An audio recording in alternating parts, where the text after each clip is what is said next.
Alors, bon matin tout le monde. Merci d'être là. Je vous souhaite une très belle pratique. Donc, gros orteils collés, un espace entre les talons. Je prends une profonde inspiration. Je soupire.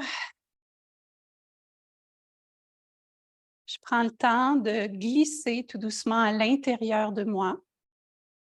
Sentir le corps de l'intérieur. Et un peu comme si mon corps était un sablier, je laisse le sable s'écouler tout doucement vers le sol, de façon à entrer consciemment avec sensibilité de plus en plus dans mon bassin, dans mes jambes et dans mes pieds. Par cette visualisation, je laisse aussi aller les tensions, la fatigue de ma tête, de mes épaules, du haut du corps. Et je laisse tout cela descendre tout doucement comme étant attiré par la gravité en direction du sol. Chaque expiration est un peu comme un soupir qui m'enlève toute la tension de la semaine, le stress et toutes ces choses dont je n'ai plus besoin.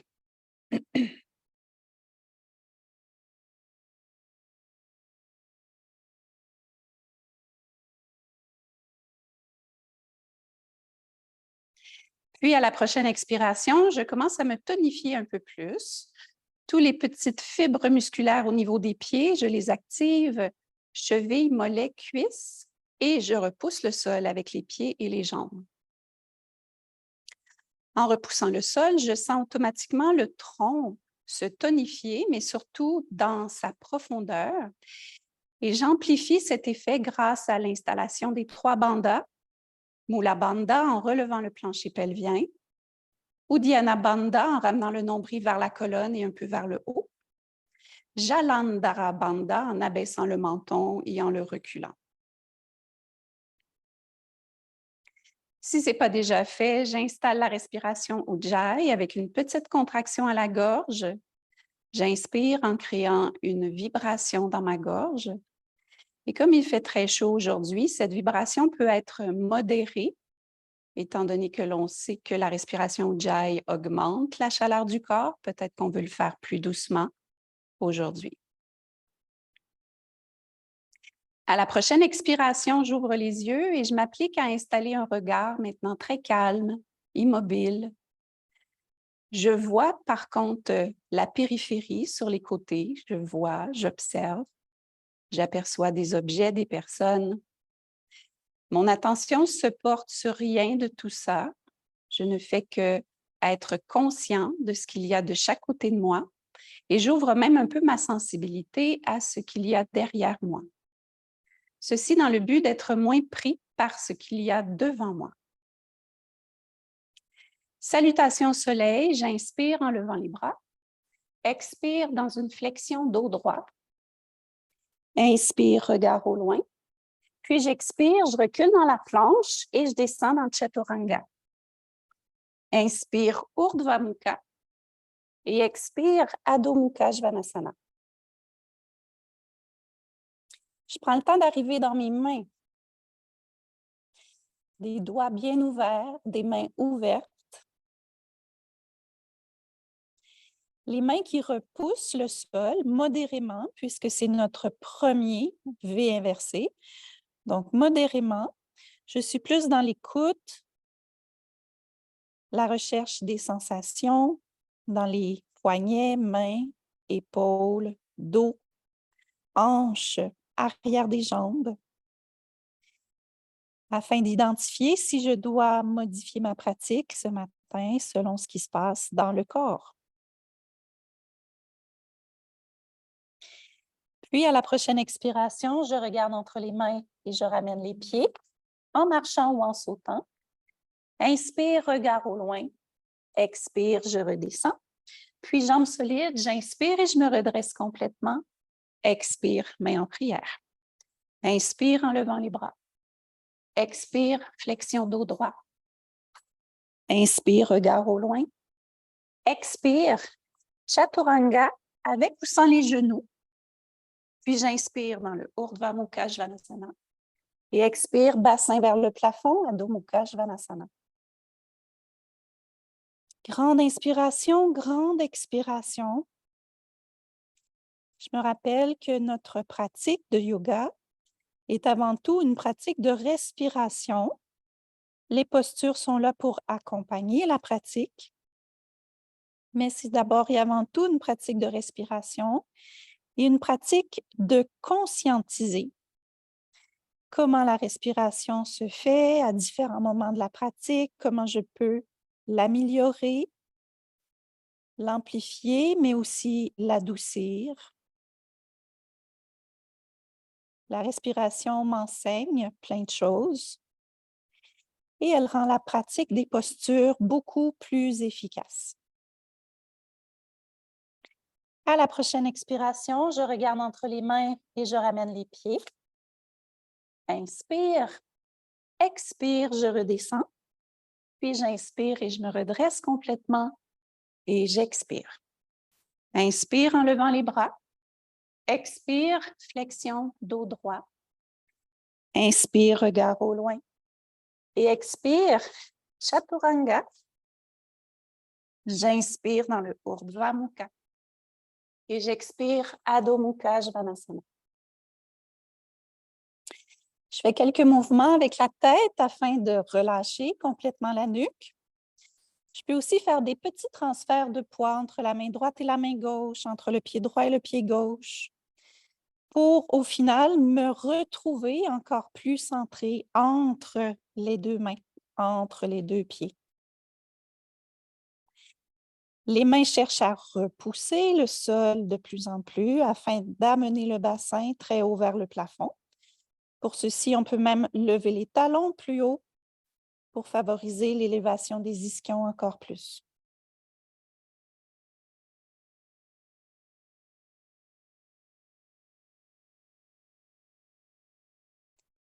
À la prochaine expiration, je regarde entre les mains en marchant ou en sautant. Je reviens, puis inspire. Expire, je redescends. Jambes solides, j'inspire en remontant et j'expire.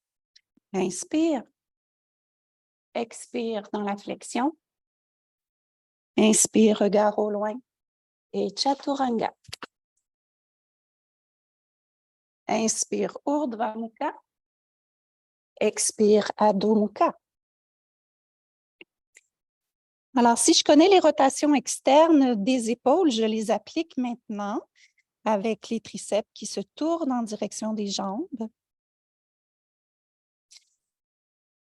Et je fais toujours ces rotations externes des épaules en veillant à garder la base des pouces et des index bien ancrés. C'est toujours bien aussi de regarder occasionnellement les mains, s'assurer qu'elles sont à la bonne distance, qu'elles sont à la même égalité, que les doigts sont suffisamment écartés, qu'il n'y a pas une main plus ouverte sur le côté que l'autre. Donc, c'est toujours bien de vérifier à l'occasion. Plus les postures sont précises, moins on augmente certaines compensations du corps qui sont déjà présentes en général chez à peu près tout le monde, pour ne pas dire tout le monde. Et puis j'expire, je regarde entre les mains et je ramène les pieds. Inspire, expire, je redescends. Jambes solides, j'inspire en remontant et j'expire. Une dernière salutation A, inspire, expire dans la flexion. Inspire, regard au loin et Chaturanga. Avec ou sans les genoux. Inspire, Urdhva Mukha et expire, Adho Mukha. Je retrouve toujours ma respiration ici, dans mon V inversé. Une respiration que je souhaite fluide. Je me rappelle aussi qu'il est toujours possible de se reposer en toute humilité. Si le corps le demande, je le fais. Encore faut-il d'abord écouter ce que le corps demande.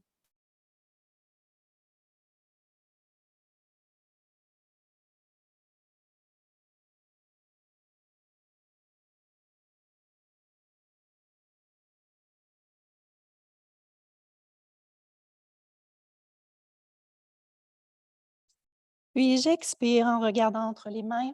À la fin de l'expire, je reviens. J'inspire.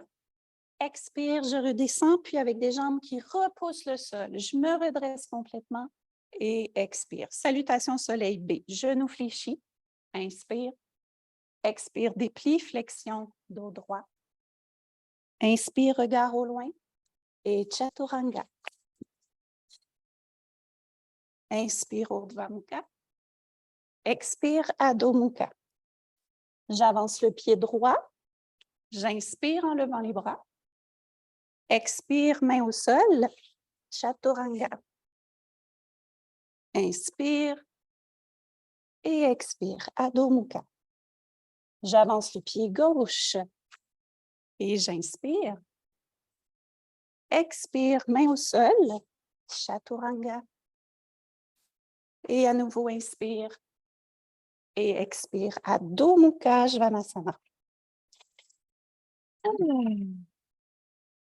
Alors, chaque fois qu'on sent la respiration qui devient un peu plus difficile, les soupirs sont toujours bienvenus. On cherche toujours à rétablir la fluidité dans le souffle. Dans les salutations, c'est un peu comme si on se donne un petit défi. Et ensuite, on rétablit.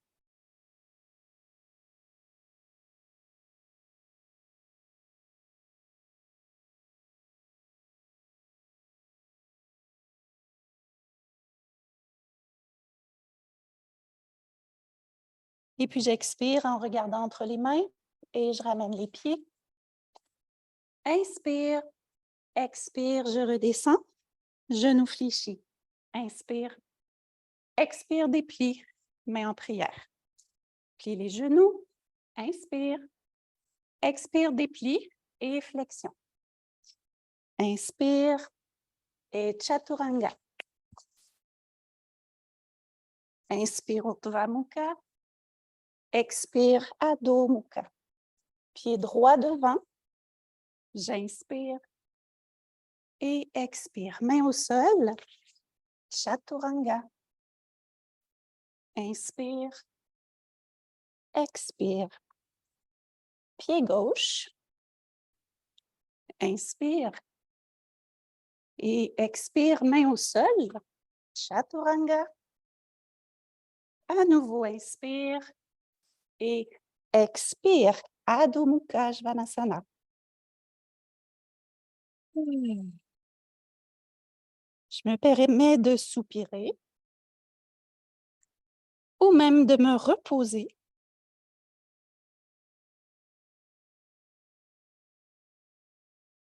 Et si je reste dans la posture, je reste toujours dans la recherche de conscience des appuis, mains, pieds, les rotations externes dans les épaules, l'intention d'allonger la taille, monter les os des fesses de plus en plus, conserver une nuque détendue, un visage détendu, particulièrement un regard détendu.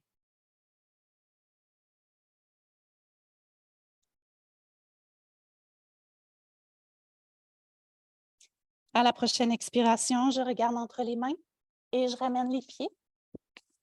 Inspire, expire. Genou fléchi, inspire et expire, déplie, main en prière. Une dernière fois, genou fléchi, j'inspire.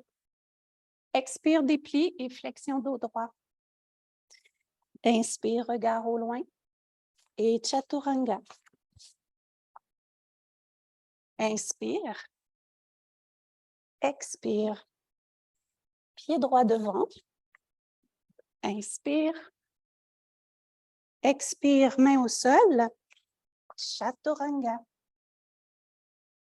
Inspire. Expire. Pied gauche. Inspire.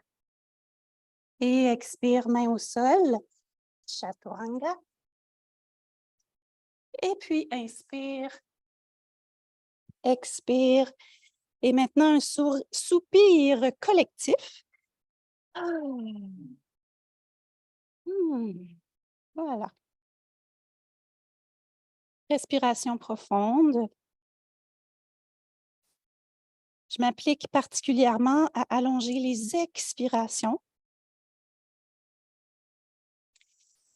J'utilise les expirations pour apaiser ma respiration, les battements de mon cœur. Mais j'utilise aussi les expirations pour m'ancrer davantage.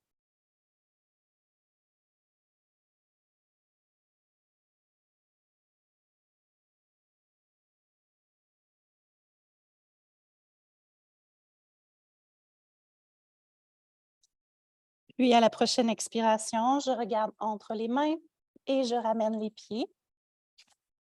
Inspire, regard au loin. Expire, je redescends. Genou fléchi. J'inspire et j'expire, je déplie, main en prière à la poitrine. Est-ce qu'il y en a qui ont encore froid? Ça va. Super. Alors, pied largeur des hanches, les orteils un peu rentrés vers l'intérieur, main aux hanches. J'inspire et je lève le sternum et le menton. Expire, petite rotation interne dans le haut des cuisses. Et j'amène les mains là où c'est confortable. Si je me rends aux gros orteils, je les attrape.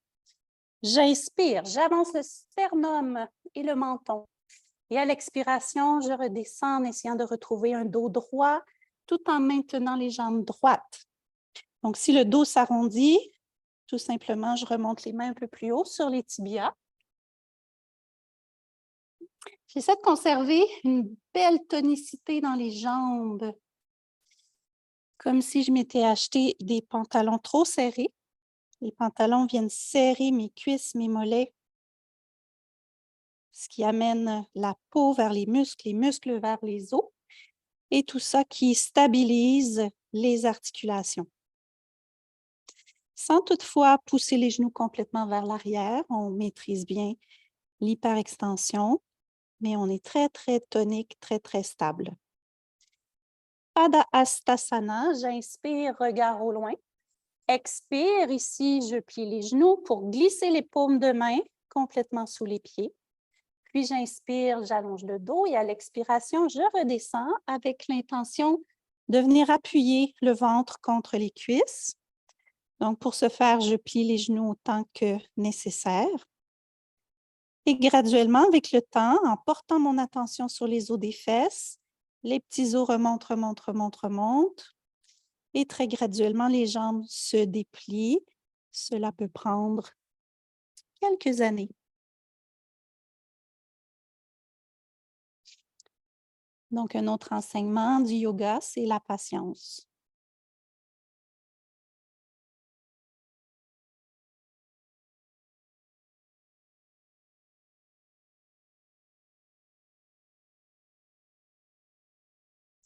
Et puis, j'inspire, regard au loin. Expire, main aux hanches. Je retonifie mes jambes si je les avais pliées, puis j'inspire et je repousse le sol pour me relever. Expire, pieds, mains ensemble. On va aller préparer 1 ou 2 blocs à l'arrière du tapis si vous êtes un peu plus grand. Et puis, je fais un grand pas vers la droite. Je m'assure bien que mes 2 talons sont sur la même ligne. Et puis, j'inspire, Utthita Trikonasana, et expire. Hanche à gauche, cage thoracique à droite, et j'entre dans la posture. Alors ici, priorité pour la rotation externe de la cuisse droite. Alors, tout l'intérieur de la cuisse, j'essaie de l'avancer vers l'arrière du tapis. Donc, très important pour la protection de notre genou. Si on veut raffiner encore plus, ischion de la fesse droite vers le talon gauche, comme pour allonger davantage le côté droit de la taille. Le regard là où c'est confortable pour moi aujourd'hui. Et à la prochaine expiration, je regarde vers le sol, jambes solides. J'inspire et je me redresse. Et j'expire, je pivote sur les talons. Je m'assure de garder la même distance entre les pieds. À nouveau, j'inspire ici et à l'expiration, je bouge, attention, mon bassin d'abord. Bassin d'abord vers la droite. Ensuite, la cage thoracique, ça, c'est comme un petit raffinement de plus.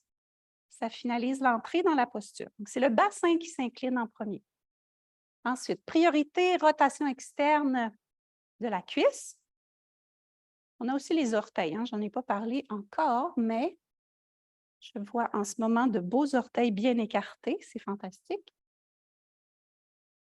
Donc, toujours les orteils ouverts. Mais attention, ce n'est pas que les orteils qui s'ouvrent, c'est tout le pied qui s'élargit.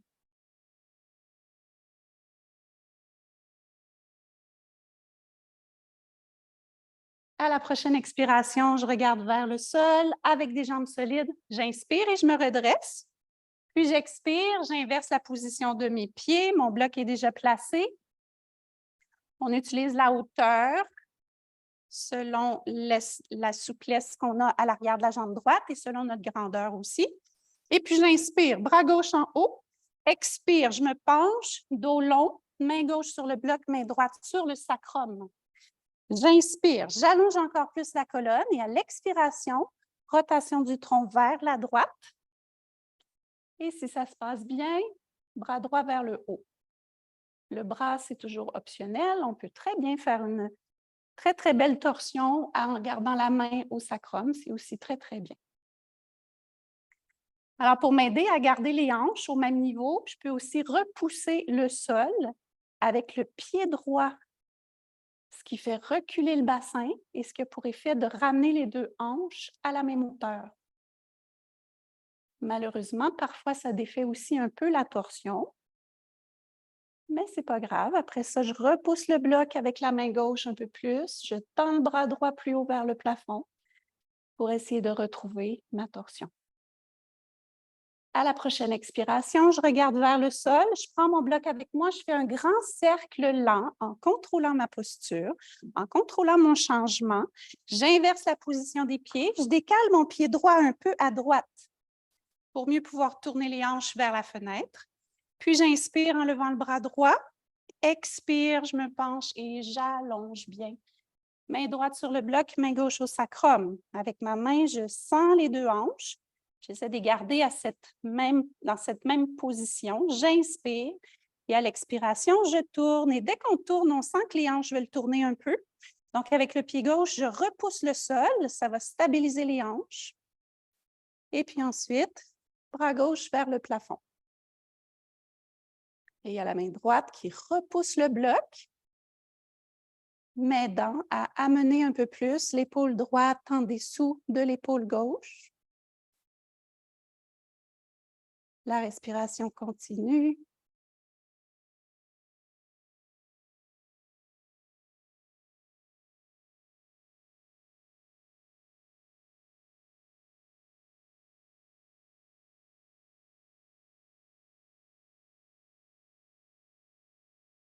Et j'expire, je regarde vers le sol. Je viens poser le bloc à côté. Jambes solides, je prends le temps de faire mon grand cercle, ramener les pieds parallèles sur le côté. Puis j'inspire en pliant et expire, pieds, mains ensemble. On continue avec Prasarita Padottanasana, dont j'ouvre, mais cette fois-ci avec une plus grande distance, cheville en dessous des poignets, les orteils un peu rentrés à l'intérieur et les mains aux hanches. J'inspire et je lève le sternum et le menton. À l'expiration, je penche à partir des hanches, je pose les mains soit au sol, soit sur des blocs. J'inspire et j'avance le sternum et le menton. Et à l'expiration, je redescends. Alors, j'ai encore la conscience des petits os des fesses que j'essaie de remonter vers le haut. Par contre, quand on porte notre attention sur les os des fesses, on a tendance à reculer les fesses un peu trop et à amener tout le poids dans le talon. Donc, j'amène un peu mon poids vers les orteils pour amener les fesses, non pas vers l'arrière, mais vraiment vers le haut. Ça ne veut pas dire qu'il y a plein de poids qui arrive dans mes mains. Donc, je devrais quand même être capable d'enlever mes mains. Et probablement, ce qui va se passer, c'est que des muscles inconnus du devant du pied vont se réveiller. Et devant le tibia aussi, ça va se réveiller. Alors, c'est très bien. Si ça se réveille, c'est parfait. Pour sortir de la posture, j'inspire, regard au loin. Expire, main aux hanches, sans reculer les fesses. Je pousse dans le sol avec les jambes pour remonter et j'expire sur place. Prasarita B. Inspire. Expire, main aux hanches. J'inspire, je lève le sternum et le menton. Expire, je descends sans reculer mes fesses. Donc, tout de suite, j'amène mon attention devant le pied, devant le tibia. Et puis, cette fois-ci, je garde les mains aux hanches. Je me rappelle de mes bandhas. Mula Bandha au plancher pelvien. Uddiyana Bandha, nombril vers la colonne. Souvent, dans Prasarita, on met trop de poids sur le bord externe du pied. Ça fatigue la cheville. Donc, je ramène un peu de poids vers le bord interne de mes pieds, comme si je voulais décoller le bord externe des pieds. Et puis, avec des jambes solides, j'inspire, je repousse le sol, je ne sors pas les fesses. Et j'expire. Prasarita C. Inspire, j'ouvre les bras. Expire, j'entrelace les doigts. J'essaie de coller mes paumes de main ensemble. Je tends les bras vers le sol pour commencer. Puis j'inspire, je lève le sternum et le menton. Et expire, je penche à partir des hanches. Attention de ne pas reculer les fesses. Donc, j'active tout de suite les muscles devant le pied, devant le tibia. Et puis, graduellement, j'essaie de décoller les bras de mon bassin sans refermer le devant du corps, donc avec toujours l'intention d'éloigner le sternum du nombril. Alors, il est encore possible de soupirer à n'importe quel moment ou même de prendre des pauses. Et puis, avec des jambes très fortes et sans reculer les fesses, je repousse le sol avec les jambes. Hein, ça travaille mieux, hein? Et puis, j'ouvre les bras de chaque côté. Je ramène les talons un peu vers l'intérieur. Inspire en pliant et expire, pieds, mains ensemble. Il fait chaud, hein? Il fait chaud, il fait chaud. Alors, oui, c'est ça. Allons faire un petit tour dehors. Il fait pas mal plus chaud dehors. Toi, tu es bien chez toi, Annie?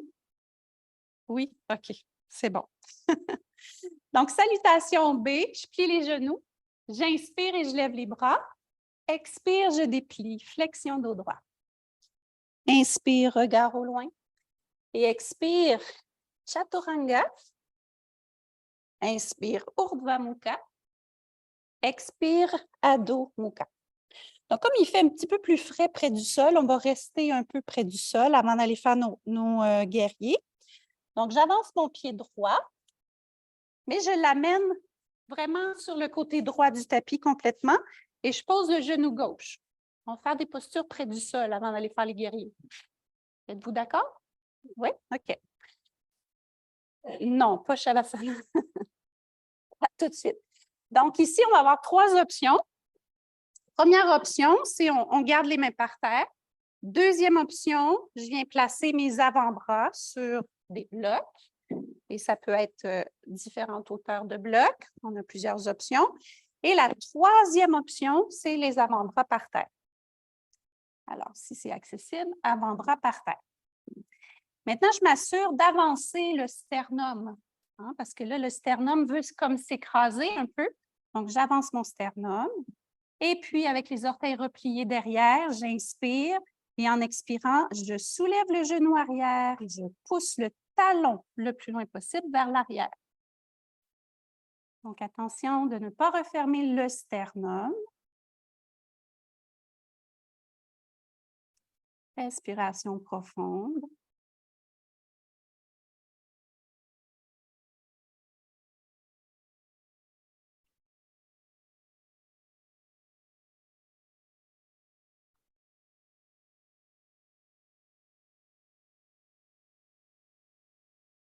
Une dernière inspiration, puis j'expire, je pose le genou au sol, je remonte sur mes mains et puis je recule dans le V inversé.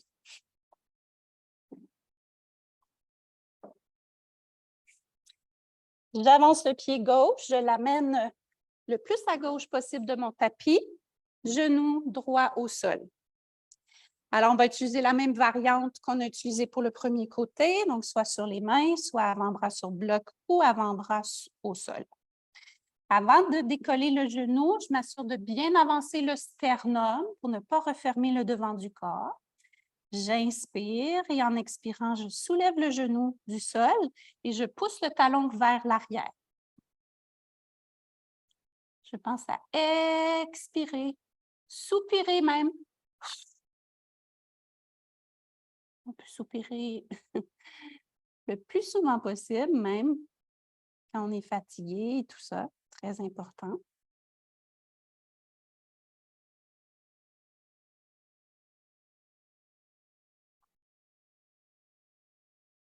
Une dernière inspiration.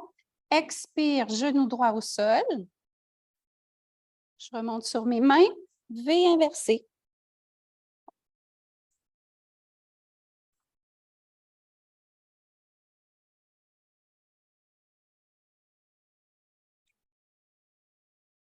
Je me prépare pour posture du pigeon à une jambe, genou droit près de la main droite. Ici, certains vont peut-être apprécier avoir des blocs sur les côtés. Et puis, je replie les orteils, je soulève mon genou et je le déplace vers la droite et je le redépose. Donc, j'ai déplacé mon genou vers la droite, ce qui a automatiquement mis ma cuisse un peu plus en rotation interne. Et ça, on en a besoin. Ensuite, un petit peu penché vers l'avant, je fais la bascule arrière du bassin. Donc, je contracte le bas-ventre et j'amène le coccyx vers le sol. Puis, en gardant la bascule arrière du bassin, je commence à me redresser. Et c'est là que s'il y en a qui ont besoin des blocs, vous les utilisez. Dans mon cas, la nature m'a donné des bras très longs. Merci. Des fois, c'est pratique. Des fois, c'est un peu... Des fois, c'est enfargeant. Bon. Donc, je descends les omoplates. Je lève le sternum.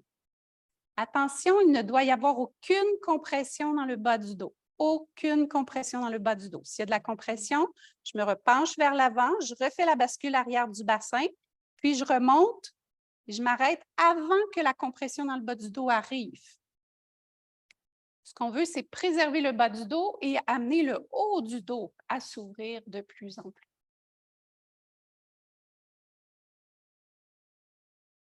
Et puis, une dernière inspiration. Expire. Maintenant, je poursuis vers cet autre pigeon, visage face au sol. Je peux placer soit mon front sur un bloc ou directement sur le tapis.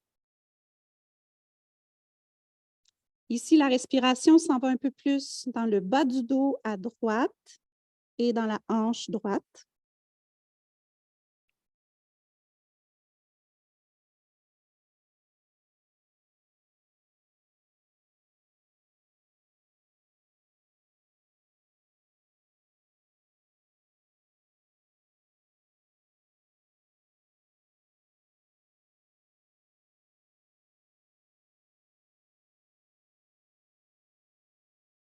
Et puis, j'inspire et je relève la tête.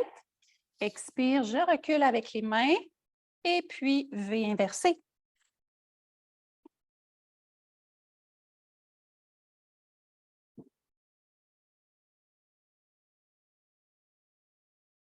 J'amène le genou gauche près de la main gauche. Alors, avant de faire quoi que ce soit, je relève mon genou droit, je le déplace à gauche et je le redépose. Comme ça, j'ai mieux placé ma rotation interne de la cuisse arrière. Maintenant, en étant un petit peu penchée vers l'avant, je fais ma bascule arrière du bassin, je rentre le ventre, coccyx vers le sol. Et puis, en essayant de garder ça, et c'est très difficile, c'est presque mission impossible, mais on essaie quand même, on se relève. Et dès qu'il y a de la compression dans le bas du dos, c'est qu'il faut modifier. Mais si ça ne compresse pas, on continue. Et puis là, j'essaie d'amener une extension dans le haut de mon dos. Alors, j'abaisse les omoplates, je lève le sternum. Si c'est confortable, je lève même un peu le menton. Mais il y a toujours possibilité de ramener le regard devant. Si je lève le menton, je m'assure que je ne lève pas les sourcils.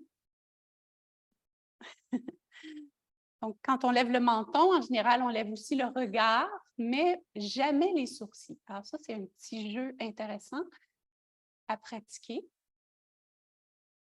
qui peut donner des résultats surprenants sur notre capacité à rester calme dans toutes sortes de situations. Se pratiquer à regarder en haut en gardant les sourcils descendus. Vous pratiquerez ça le plus souvent possible. Une dernière inspiration et en expirant, je descends, j'avance et je pose mon front soit au sol, soit sur un bloc.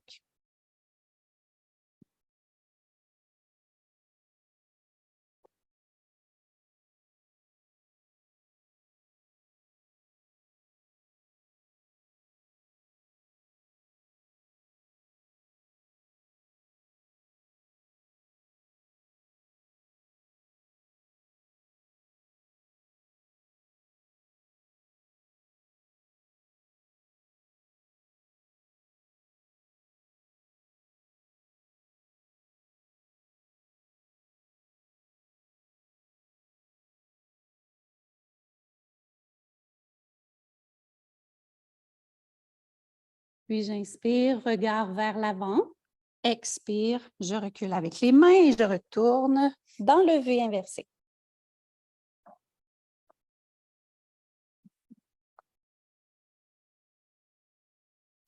Maintenant, je vais venir placer le genou droit sur le côté gauche de mon tapis.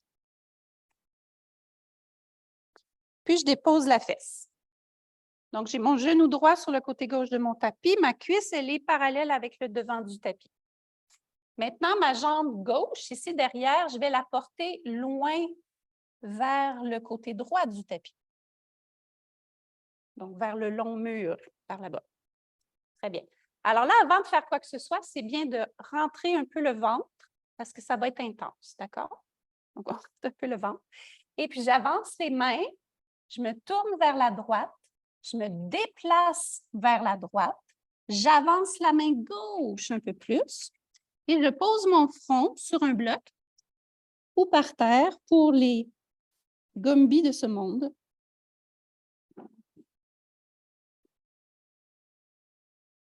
Et je respire dans le côté gauche de la cage thoracique. Si ça compresse quelque part, je n'hésite pas à modifier, diminuer l'intensité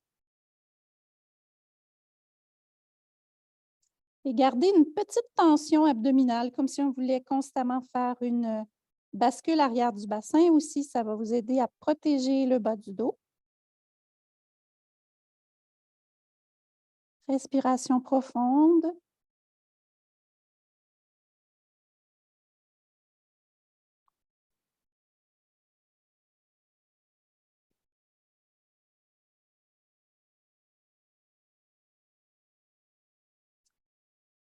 Et puis, j'inspire, je relève la tête. Expire, je sors lentement, lentement, lentement, lentement, lentement. Et puis, V inversé.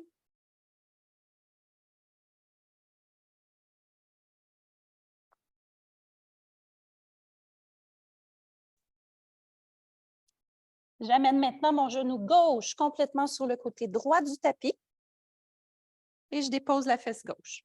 Donc, j'ai la cuisse gauche qui est parallèle avec le devant du tapis. Puis, je vais porter ma jambe droite loin derrière. Je commence par rentrer mon ventre pour essayer d'effacer un peu le creux lombaire. J'essaie de maintenir ça. Je maintiens aussi Mula Bandha. Et puis, j'avance et je me déplace vers la gauche. Et j'avance particulièrement la main droite. Je pose ensuite mon front sur un bloc ou au sol si ça semble vouloir se rendre facilement. On peut aussi, moi j'aime bien avec la main gauche, repousser le sol, comme quand on fait un V inversé. Donc la main droite cherche à avancer de plus en plus, pendant que la main gauche, elle, repousse le sol. Je respire dans tout le côté droit du corps.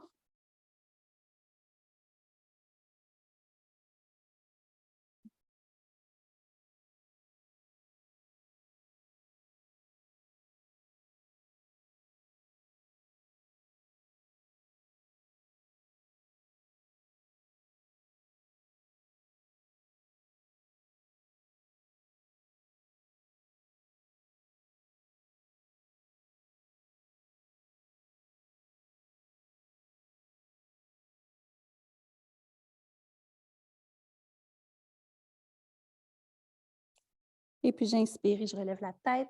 Expire, je sors de ça lentement avec des petits pas derrière, avec mes mains. Et puis, V inversé. Ah! Est-ce qu'on est bien dans un V inversé? Est-ce qu'il n'y a que moi qui est bien? C'est pas pire quand même, hein? OK. Alors, on va aller faire maintenant nos guerriers. Sinon, Iyengar et Pattabhi-Jois vont se retourner dans leur tombe, vont sortir, vont rentrer dans la pièce, vont dire « Oh, qu'est-ce que vous faites là, les copains? » Donc, je déplace mon pied gauche un peu à gauche pour avoir peut-être une largeur de planche, grosso modo, entre les talons. Donc, pas ces planches-là. Hein. Ces planches-là sont trop larges. Une planche de... Comme les planches qu'on a dans l'autre salle en haut. Donc, un peu plus étroite. J'avance la hanche gauche, rotation interne dans la cuisse, bascule arrière du bassin. Et puis, je lève les bras.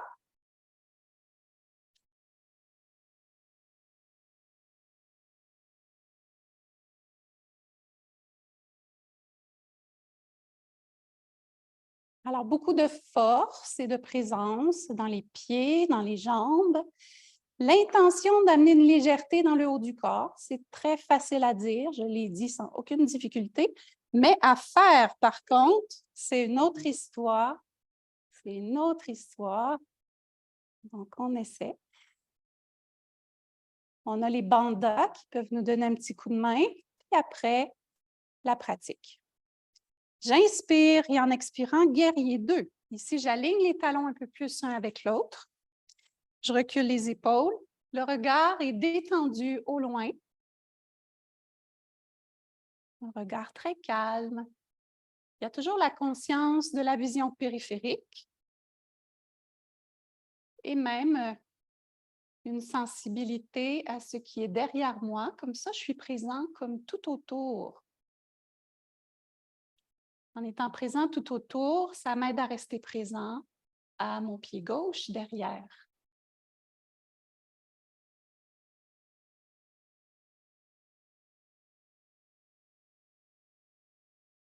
Prochaine expiration, avant-bras droit sur la cuisse, bras gauche qui descend vers le sol et qui remonte en diagonale.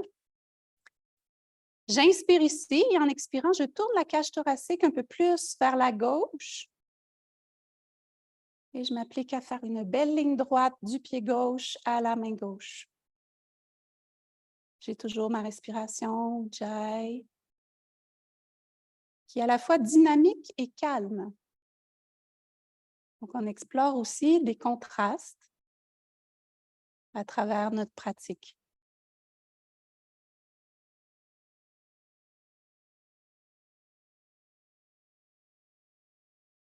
À la prochaine expiration, je regarde vers le sol, je pose les mains sur la cuisse, je déplace mon pied gauche un peu à gauche avec les orteils un peu plus vers l'avant. Inspire, bras gauche en haut et expire dans Parivrita Parsvakonasana. J'inspire et à l'expiration, je repousse, main droite contre main gauche.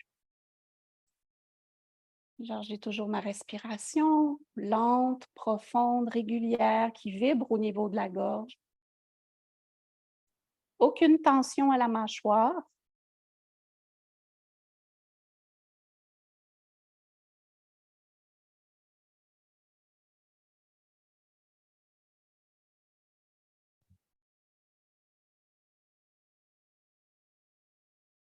Une dernière inspiration et j'expire main au sol et Chaturanga.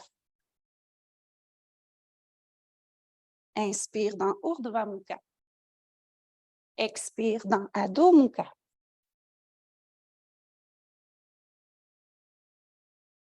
On se prépare pour l'autre côté, pied gauche, le pied droit un petit peu plus vers la droite pour avoir notre léger espace entre les talons. Le bassin qui regarde devant, j'efface le creux lombaire, une belle rotation interne dans la cuisse, ici dans le haut de la cuisse. On utilise ça pour aider à avancer la hanche. Et puis ensuite, je lève les bras. J'allonge la taille, j'allonge la nuque. Le regard peut être soit devant, soit vers le haut. C'est le même principe que dans notre pigeon tout à l'heure. Je maintiens la bascule arrière du bassin, mais j'essaie de créer cette extension dans le haut du dos.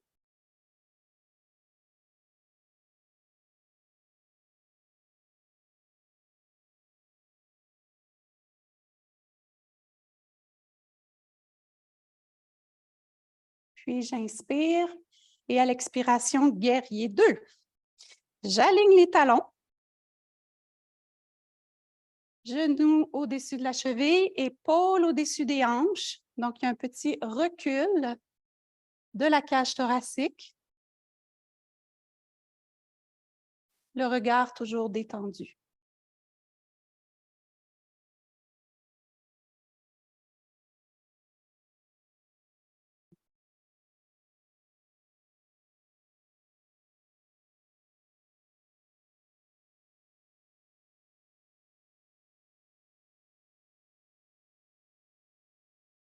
Une dernière inspiration, puis j'expire, avant-bras gauche sur la cuisse, le bras droit qui descend vers le sol, le bras en diagonale. J'inspire et à l'expiration, rotation du tronc. Je ne sais pas si vous avez observé, mais il y a comme un calme dans la salle en ce moment qui n'était pas présent tout à l'heure. Peut-être parce qu'on retrouve nos postures habituelles ou parce que la respiration commence à faire son action.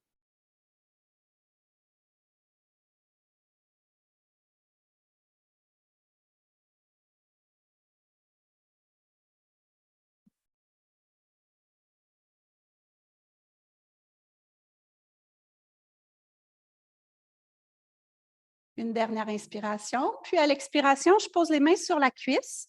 Je décale le pied droit un petit peu vers la droite, ce qui m'aide à tourner mon bassin. Inspire en levant le bras droit et expire, torsion à gauche. Bras droit loin à l'extérieur de la cuisse, les mains en prière. J'inspire sur place et à l'expiration, je presse profondément main gauche dans la main droite pour augmenter la torsion vers la gauche.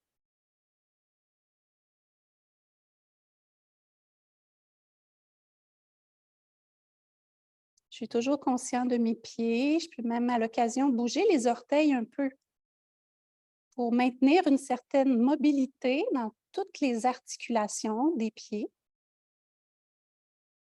Donc, pour que mon équilibre soit maintenu par l'agilité de mes pieds et non par une rigidité qui s'installe. Et puis, expire, main au sol, je recule dans la planche et je descends, Chaturanga. Inspire dans Urdhva Mukha, puis j'expire dans Adho Mukha.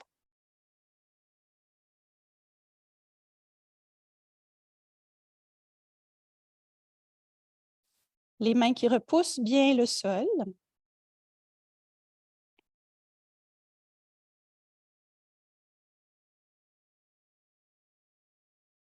Et puis maintenant, je pose les genoux au sol et je prends la mesure, comme si on prenait notre mesure pour lever, pour le Balasana, mais lever inversé aussi, effectivement. Donc, j'amène les mains loin vers l'avant, fesses vers les talons. Et une fois que j'ai pris ma mesure, je reviens à quatre pattes et j'avance mes mains une longueur de main de plus. Donc, ça va être notre position des mains. Arrivé ici, je recule à nouveau les fesses, mais là, cette fois-ci, les fesses sont loin des talons, c'est parfait. Et à partir d'ici, je déplace les deux mains vers la droite. Donc, la main gauche prend la place de la main droite et la main droite s'en va à l'extérieur du tapis. Quand c'est fait, j'avance la main gauche un peu plus et je pose le front, soit sur un bloc, si mes épaules sont un peu tendues aujourd'hui, ou complètement au sol, si ça se rend facilement.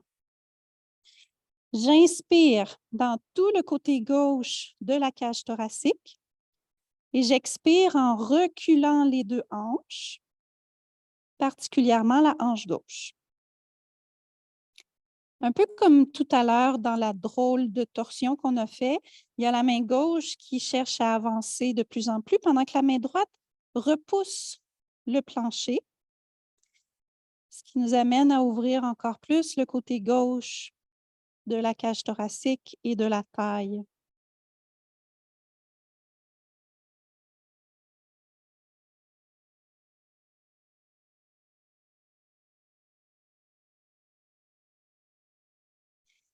Et puis j'inspire, je relève la tête. Expire, je viens replacer les deux mains au centre. À nouveau, j'inspire et à l'expiration, les deux mains se déplacent à gauche. La main droite prend la place de la main gauche. J'avance la main droite un peu plus, puis je pose le front soit sur un bloc, soit directement au sol. Puis la main droite continue de marcher un peu vers l'avant pendant que la main gauche repousse le sol. J'inspire dans le côté droit du corps et à l'expiration, je recule le bassin, particulièrement la hanche droite. Et si j'observe des inconforts dans les épaules, je me rappelle de placer un bloc en dessous du front. Ça peut faire une grosse différence. Donc, ne jamais laisser les inconforts s'installer. Une certaine fatigue pendant la pratique, ça peut aller, mais des inconforts, surtout articulaires, sont toujours à être évités le plus possible.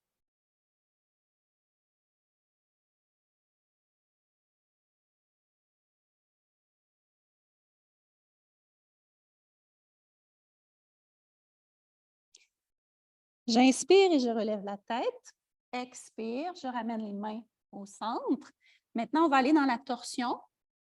J'inspire et à l'expiration, le bras gauche glisse en dessous de l'aisselle droite, le plus loin possible pour poser ensuite le côté de mon épaule gauche au sol et le côté de la tête.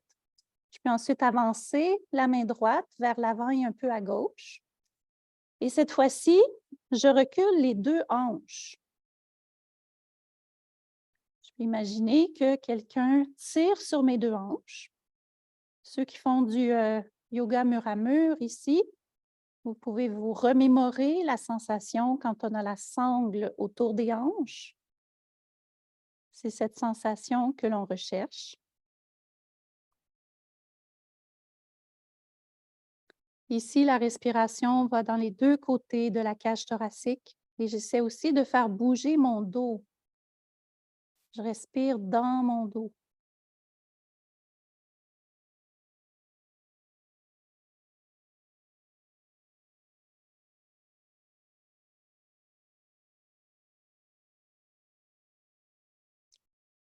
Une dernière inspiration et j'expire. Je recule un peu la main droite pour mieux repousser le sol et sortir de la posture. J'avance ma main gauche, puis je glisse le bras droit le plus loin possible vers la gauche. Le plus loin possible vers la gauche pour ensuite déposer le côté de l'épaule, le côté droit de la tête. Puis j'avance le plus loin possible avec la main gauche, donc devant et un peu à droite.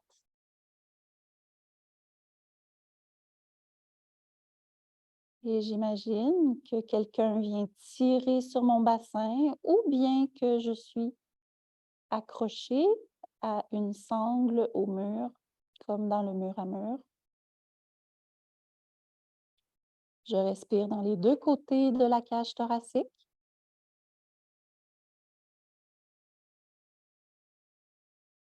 J'essaie vraiment de faire bouger ma cage thoracique avec beaucoup d'amplitude pour aller ouvrir plein de petites zones tendues.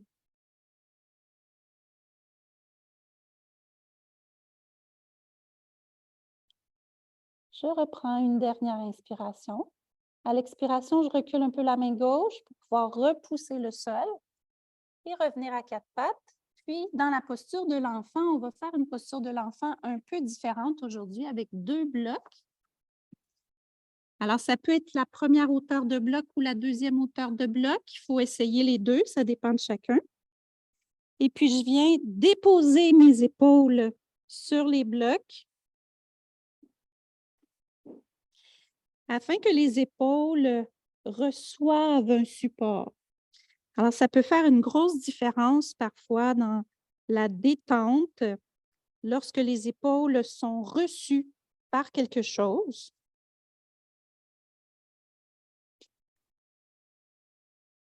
Si on sent que le bras empêche l'épaule de se déposer complètement, on peut mettre les blocs sur les côtés aussi. Et à chaque expiration, je laisse vraiment les épaules se déposer lourdement dans les blocs. Je profite de leur présence pour amener une détente un peu plus vers le milieu du dos à chaque expiration.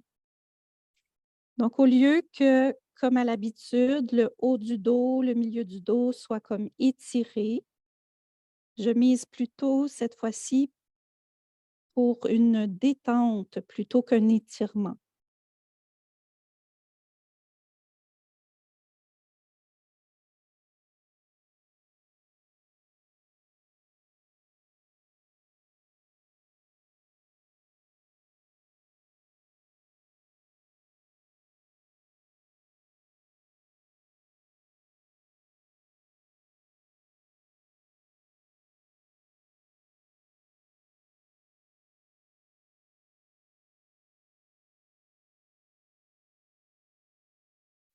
Et pour ceux qui sont très attachés à leur posture de l'enfant habituelle, on peut maintenant enlever les blocs et profiter quelques instants de la posture classique ou rester encore un peu avec les blocs si on aime l'expérience.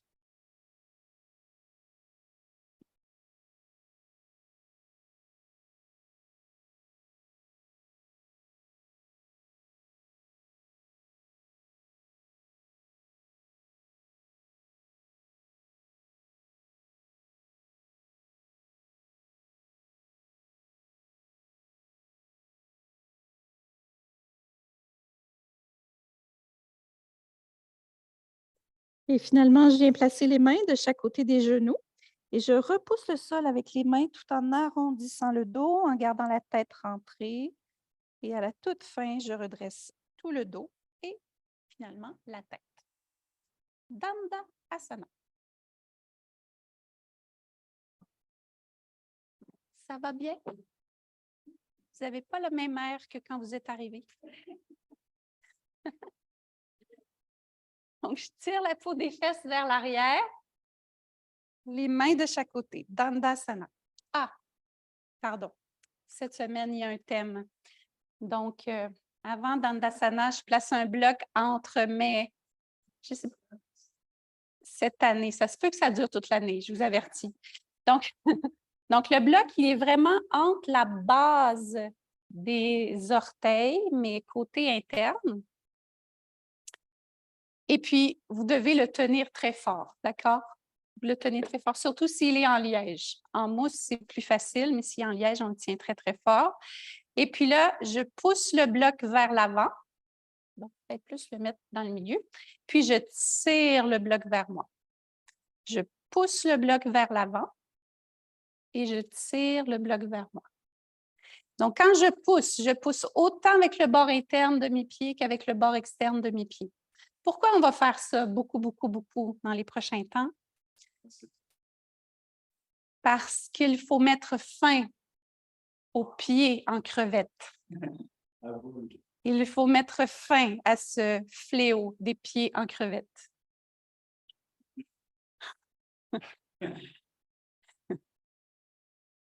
Alors, quand je pousse autant avec le bord interne de mon pied qu'avec le bord externe de mes pieds. Ce n'est pas facile. Ne vous fâchez pas après le bloc, ni moi. Non, aucune mauvaise pensée envers moi. C'est pour votre bien, c'est pour vos pieds en crevette. OK, donc ça, c'est le premier exercice. On va revenir à notre Dandasana tantôt. On a un autre exercice. Celui-là, le bloc, il va être entre les talons. Je vais me tourner pour la caméra. Entre les talons à la deuxième largeur. Alors, toujours sans échapper le bloc. J'ai entendu un drôle de bruit, mais je vais faire comme si je n'avais rien entendu. Je fais des blagues, hein? Donc, avec nos orteils, on va faire comme si nos orteils, c'était un pinceau. Donc, on va glisser les orteils vers l'arrière, puis tirer les orteils vers soi. Pousser les orteils vers l'arrière et tirer les orteils vers soi. Bon, moi aussi, j'ai un peu de misère quand même. On pousse derrière et on essaie de peindre une belle ligne large. Donc, en utilisant autant les gros orteils que les petits orteils. Évidemment, il y en a qui ont des pieds un peu, j'appelle ça des, à cause de mon image de pinceau, il y en a qui ont des pieds en biseau. Ils ont des pinceaux biseautés. Donc, il y en a qui ont le gros orteil très, très long, le petit orteil très court. C'est génétique, on ne peut rien y faire, mais quand même, on essaie de sensibiliser quand même notre petit orteil. Encore une fois, aucune mauvaise pensée ne doit être adressée vers le professeur, ni envers le bloc. On est ici pour s'améliorer. Voilà, très bien. Alors maintenant, je retourne dans mon Dandasana. Peau des fesses tirées derrière, mains de chaque côté, pieds, jambes actives et dites-moi que vos pieds répondent à l'appel beaucoup mieux. Ils savent qu'ils ne doivent pas être en crevette. Ça, c'est déjà bien. Mais est-ce que vous sentez qu'ils sont plus là?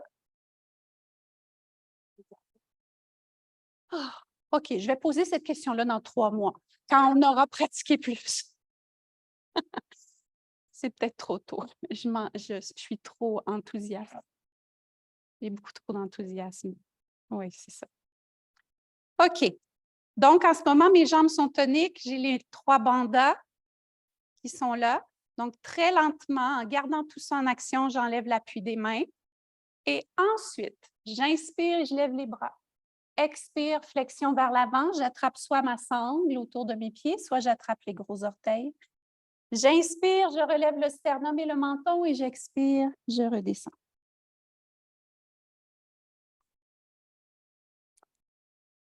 J'essaie d'ancrer le bord interne de ma cuisse. Qu'est-ce que c'est? Ancrer le bord interne de la cuisse, c'est la rotation interne. Donc, si les genoux plient, il faut mettre un bloc sous les fesses.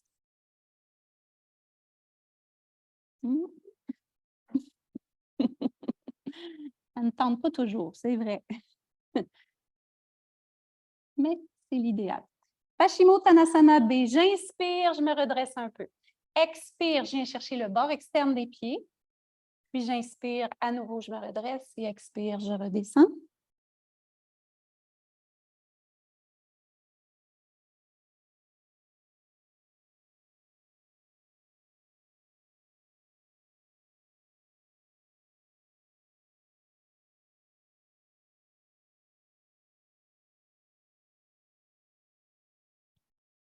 Puis j'inspire, je relève le sternum et le menton. Expire, je me redresse complètement. Je vais venir m'installer sur le dos, ramener les genoux vers moi et faire quelques petits mouvements de chaque côté.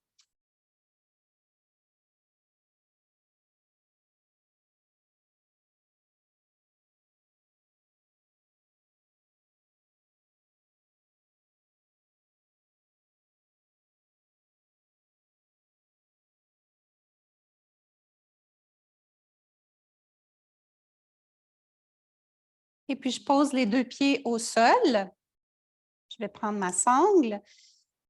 On pourrait aussi déjà prévoir les blocs de chaque côté. Donc, un bloc de chaque côté. Pour les plus souples, ça va être la 2e hauteur. Les un petit peu moins souples, ça va être la hauteur la plus haute. Et il y en a qui n'ont pas besoin de bloc non plus. D'accord. Alors, pour commencer, je m'assure d'avoir un petit creux lombaire. Et en conservant mon petit creux lombaire, très petit, j'installe la sangle autour de mon pied droit. Et lentement, j'allonge la jambe gauche le plus loin possible. Supta Padangusthasana. Alors, rappelez-vous de la présence de votre bloc que vous teniez il n'y a pas si longtemps entre vos pieds. Et juste essayer de réveiller la mémoire de la présence du bloc pour mieux presser la base du gros orteil du pied droit vers le plafond et celle du pied gauche vers le devant du tapis.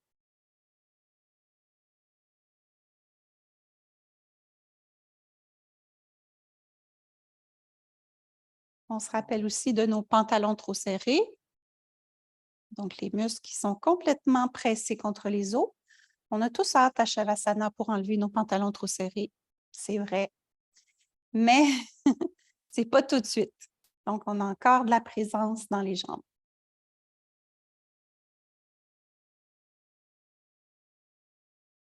Maintenant, je replie le genou gauche. Je soulève mon bassin, je le décale à droite et je le redépose. Je l'ai décalé d'une vingtaine de centimètres. Quand c'est fait, je rallonge la jambe gauche et je viens chercher la sangle avec la main gauche.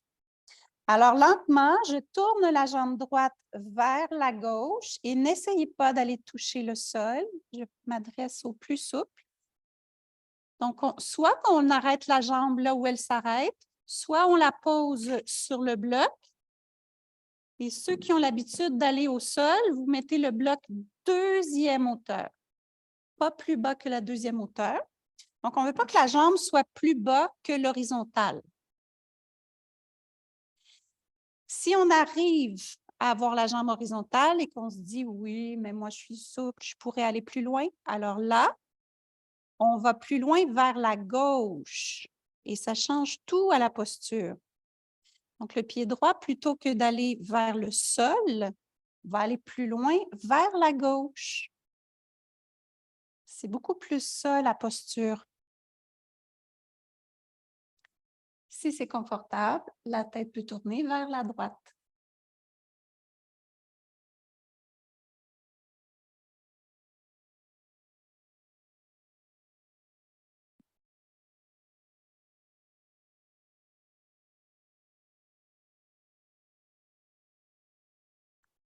Une dernière inspiration.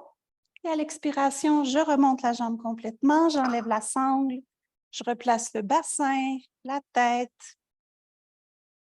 Et avec les jambes repliées, j'installe mon petit creux lombaire, donc mes doigts devraient pouvoir passer.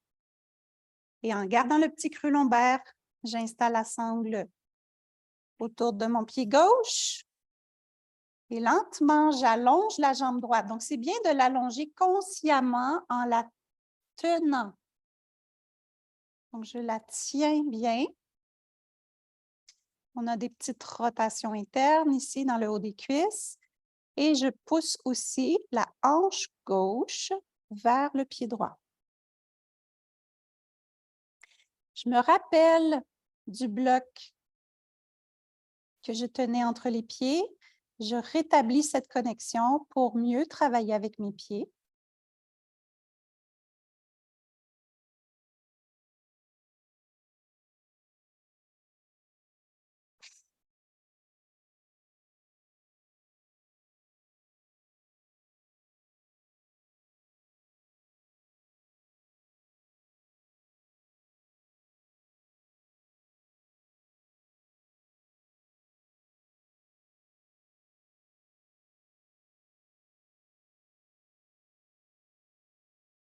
Et puis, je replie la jambe droite, je soulève le bassin, je le déplace vers la gauche, une vingtaine de centimètres, puis je réallonge la jambe droite. Je viens prendre la sangle avec la main droite, je tourne lentement la jambe. Alors, si la jambe ne se rend pas au bloc, pas de problème. Si on se rend au bloc, à ce moment-là, la suite, c'est de pousser vers la droite. Même si on n'est pas rendu au bloc, on peut aussi commencer à pousser vers la droite. Ça peut être très intéressant. Ça amène vraiment la torsion là où elle est censée être. Si c'est confortable, la tête tourne vers la gauche. Si ce n'est pas le cas, le regard reste vers le plafond. Je continue de pousser ma hanche gauche vers le pied droit avec l'intention d'allonger le côté gauche de la taille.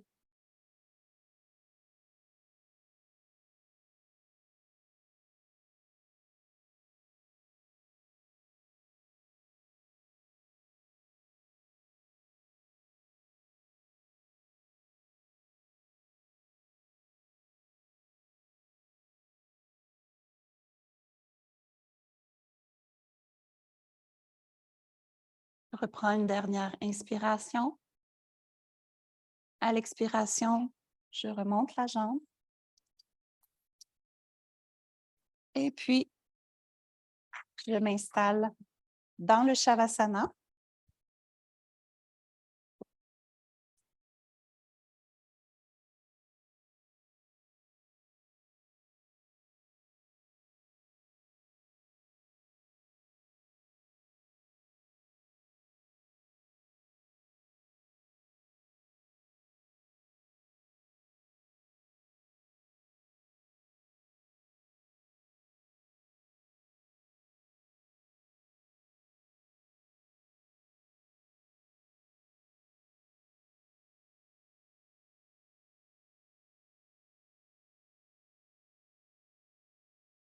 Alors, pour les prochaines minutes, je laisse le corps se déposer, se reposer et intégrer toute cette belle pratique en profondeur dans les cellules afin que le corps puisse se rappeler.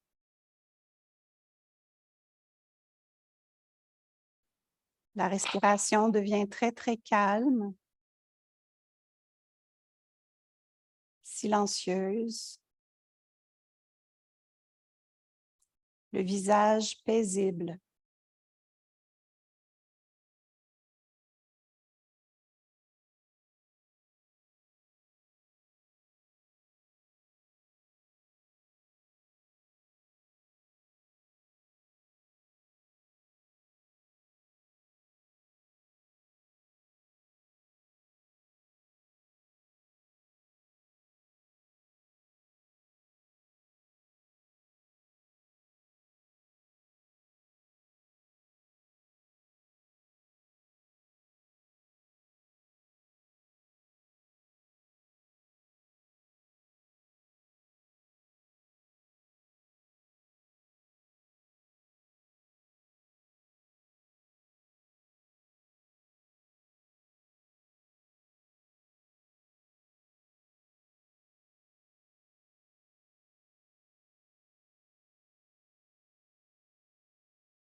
Je ramène graduellement ma conscience à ma respiration. Je la réapprofondis avec l'intention d'aller chercher de l'énergie, de la vitalité. En inspirant, j'amène l'énergie jusqu'au bout des doigts et des orteils. Et graduellement, je commence à les bouger. À nouveau, j'inspire et je bouge de plus en plus. Je commence à m'étirer.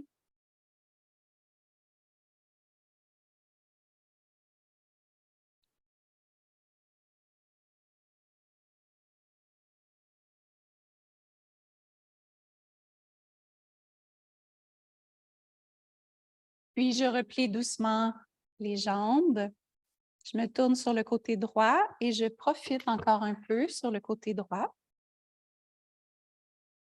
Je profite de la tranquillité et je porte mon attention particulièrement sur la tranquillité, plus que sur la fatigue peut-être que je ressens en ce moment.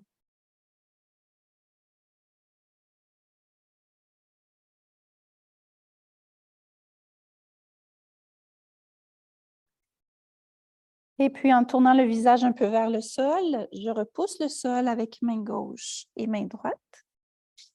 Et puis, je viens m'installer dans une position assise sur un bloc.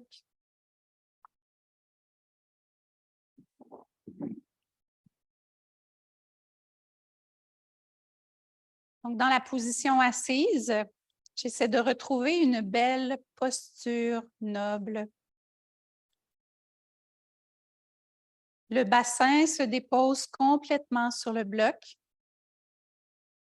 J'essaie de sentir un certain ancrage, une pesanteur dans le bassin. Et à partir de cet ancrage, j'invite la colonne vertébrale à se dresser dans une légèreté et une noblesse.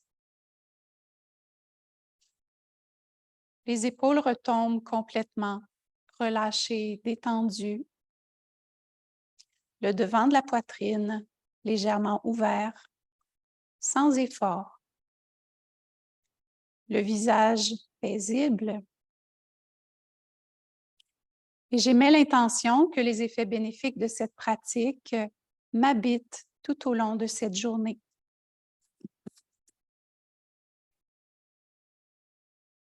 Je me prépare pour le Om. Je joins les mains ensemble et puis j'inspire.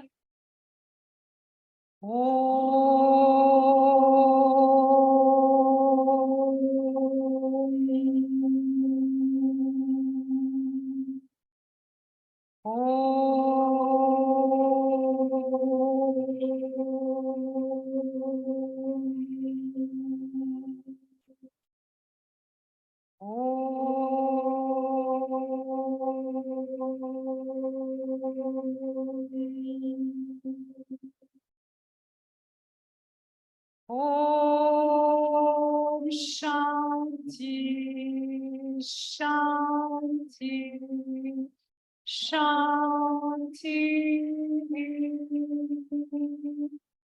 Om.